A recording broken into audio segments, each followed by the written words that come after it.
Okay, so next we want to talk about assessing position in utero.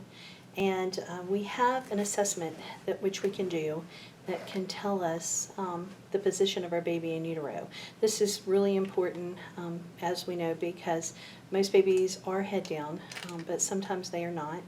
And when they are not head down, we don't want to do any interventions that could adversely affect our baby. So we're going to do Leopold's maneuvers, and Leopold's maneuvers is a set of 4 maneuvers that can tell us the position of the baby in utero. So the first maneuver is we take our hands and we feel here at the fundal portion of the uterus. And what we really want to feel is a nice, big, soft mass up here at pi in the top of the uterus.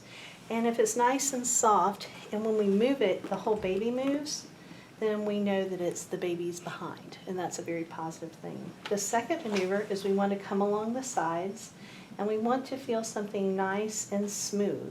And on that usually is the baby's spine or back, and that's a very positive finding.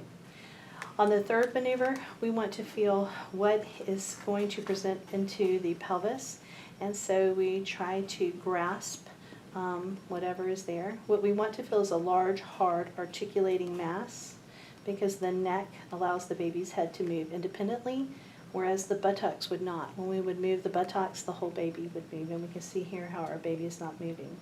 And the fourth maneuver, we're trying to see, we're going to change our hands, and our fingertips are going to point towards the mother's feet, and we're going to try to see if we can feel if the presenting part is in the pelvic portion. So we want to see, is the baby in the pelvis? It's always a very positive thing if the baby's in the pelvis and we can't get our fingers in here. It's a very good thing. Now, as we can see, here's our baby's heart. We can see I drew a little heart here for you.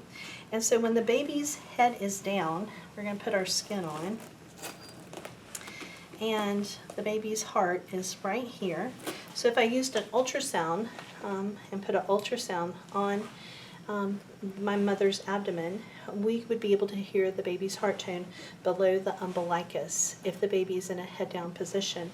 Conversely, if we did our Leopold's maneuvers and our baby was in a breech presentation, of course on our first maneuver we would feel the large, hard, articulating mass in the first maneuver. On the second maneuver, we may feel something smooth, and maybe small parts over here. On the third maneuver, when we moved it, the whole baby would move. We can see that when our baby is in a breech position, the ultrasound is going to show that our heart tones are above the umbilicus. So what's very important to know is identification of the Leopold's maneuvers to tell us what position we think our baby is in, and then we can further use a second test, and wherever we hear our fetal heart tones or our fetal heart rate with our ultrasound or Doppler, we can that can prove as a secondary method for us to know the position, because again, if the head is down, the heart tones will always be below the umbilicus. If the head is up or in a breech position, the heart tones will always be above the umbilicus. Thank you.